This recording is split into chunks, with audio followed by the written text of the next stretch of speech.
Selamat bertemu kembali siswa-siswi kelas 7. Mari kita melanjutkan pelajaran IPS kita hari ini.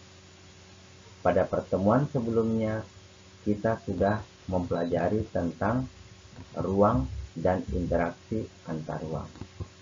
Dan pertemuan kali ini kita akan mempelajari tentang unsur-unsur atau komponen peta. Dalam materi ini kita akan membahas tentang penggunaan, pengertian, kemudian apa saja yang termasuk dalam komponen peta. Oke, sebelum kita lanjut seperti pertemuan sebelumnya, Bapak akan menyampaikan kompetensi dasar pengetahuan maupun keterampilannya dan tujuan pembelajaran kita kali ini, supaya pelajaran kita fokus, tidak kemana-mana, dan kalian bisa paham. Kemudian juga kalian dapat menjawab soal-soal dari pembahasan materi yang kita akan bahas kali ini. Yang pertama, kompetensi dasar pengetahuannya, yaitu memahami konsep ruang seperti lokasi, distribusi, potensi, iklim, bentuk muka bumi, geologis, flora dan fauna, dan interaksi antar ruang di Indonesia serta pengaruhnya terhadap kehidupan manusia dalam aspek ekonomi, sosial, budaya, dan pendidikan. Dan kompetensi dasar keterampilannya adalah menjelaskan konsep ruang seperti lokasi, distribusi, potensi, iklim, bentuk muka bumi, geologis, flora dan fauna, dan interaksi antar ruang di Indonesia serta pengaruhnya terhadap kehidupan manusia dalam aspek ekonomi, sosial, budaya, dan pendidikan. Di mana tujuan pembelajaran kita kali ini adalah yang pertama, kalian bisa menjelaskan pengertian peta. Yang kedua, kalian dapat menjelaskan kegunaan peta. Dan yang ketiga, kalian dapat menyebutkan dan menjelaskan komponen-komponen peta. Nilai karakter yang akan kita capai pada pertemuan pembelajaran kita kali ini adalah yang pertama, kalian bisa menjadi lebih kreatif, seperti kreatif dalam pembuatan peta dan juga berani menyampaikan ide-ide sendiri. Yang kedua, integritas, seperti mengucap syukur atas berkat Tuhan dengan tulus dan juga dapat menunjukkan hasil karya dengan bangga dan percaya diri. Sekarang kita bahas satu persatu. Yang pertama, pengertian peta. Lokasi suatu tempat dapat dilihat pada sebuah peta. Jadi, peta itu adalah gambaran permukaan bumi pada suatu bidang datar dan diperkecil dengan menggunakan skala atau perbandingan. Yang berikutnya, kita akan membahas tentang fungsi atau kegunaan peta. Yang pertama, kegunaan peta adalah untuk mendapatkan sejumlah informasi yang dapat kita terima. Kemudian, yang kedua adalah untuk mempermudah mencari lokasi yang kita maksud atau yang kita tuju.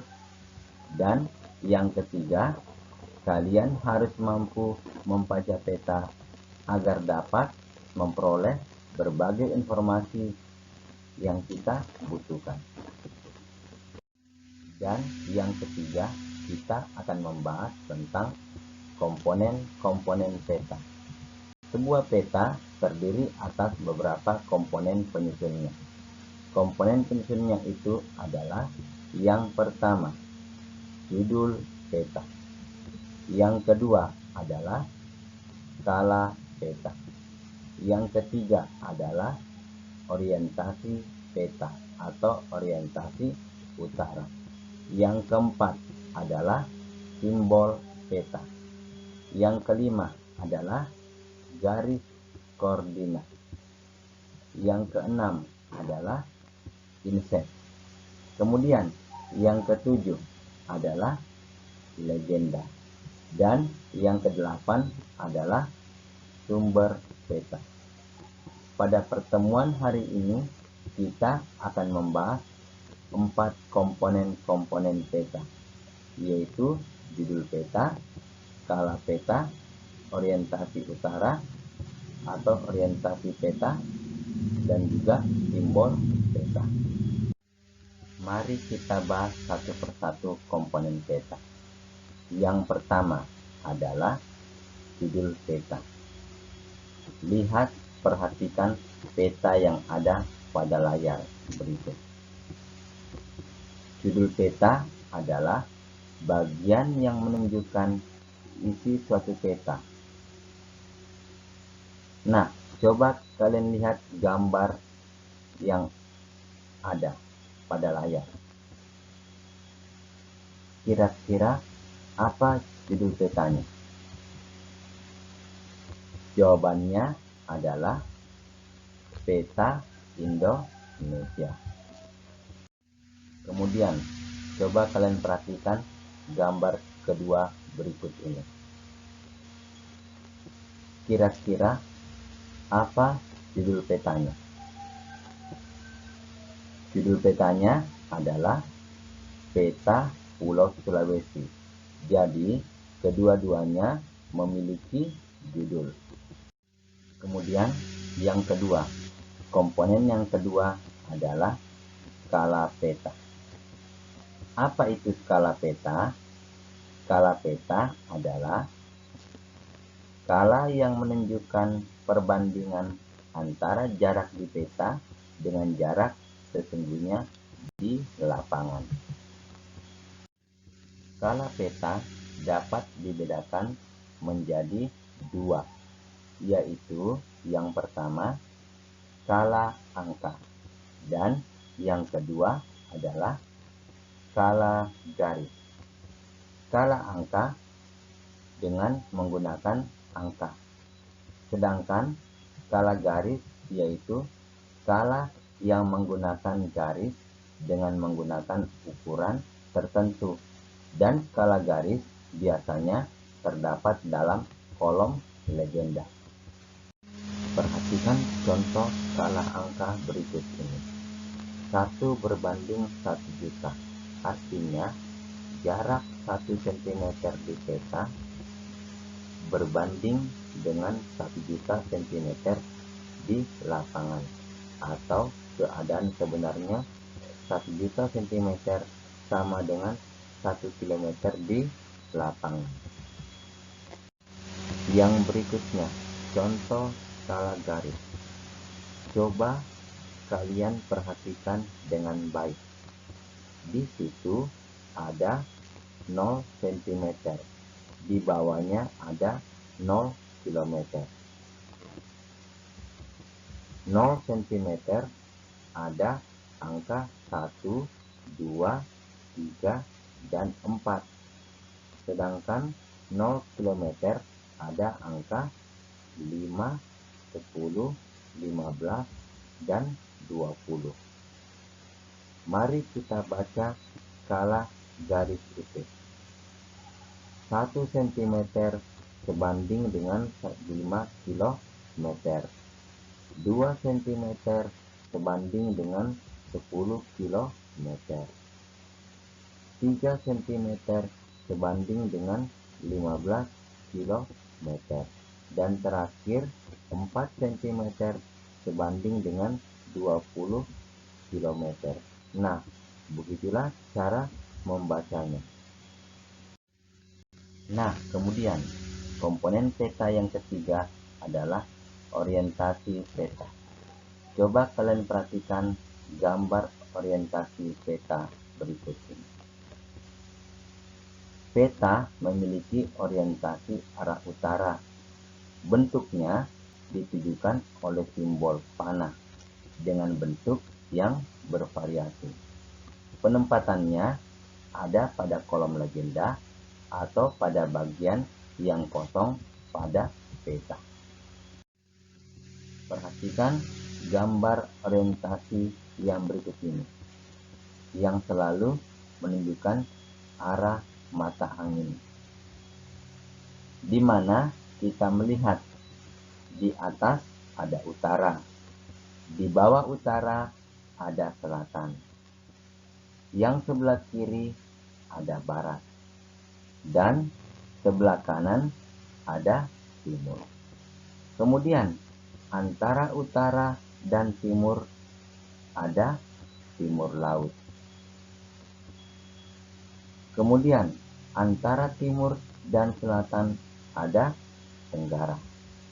Begitu seterusnya, kalian dapat lihat dan membacanya. Ini biasanya dapat dinyanyikan agar kita dapat menghafalnya. Kita coba dengan menyanyikan sebuah lagu. Yang pertama, kita mulai dari utara.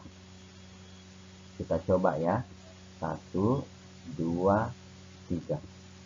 Utara, timur, laut, timur, tenggara, selatan, barat, daya, barat, barat, laut. Kita ulang ya. Utara, timur, laut, timur, tenggara, selatan, barat, daya, barat, barat, laut. Oke, seperti itu ya. Kemudian komponen yang keempat adalah simbol peta. Simbol peta adalah tanda khusus pada peta yang mewakili objek yang dipetakan. Tujuan simbol peta adalah untuk memudahkan pengguna peta dalam membaca dan memahami isi peta. Berdasarkan bentuknya, simbol peta dapat dibedakan menjadi beberapa bagian. Yang pertama, simbol titik. Yang kedua, simbol garis. Yang ketiga, simbol warna. Dan yang keempat adalah simbol area. Pertama, kita akan bahas tentang simbol titik.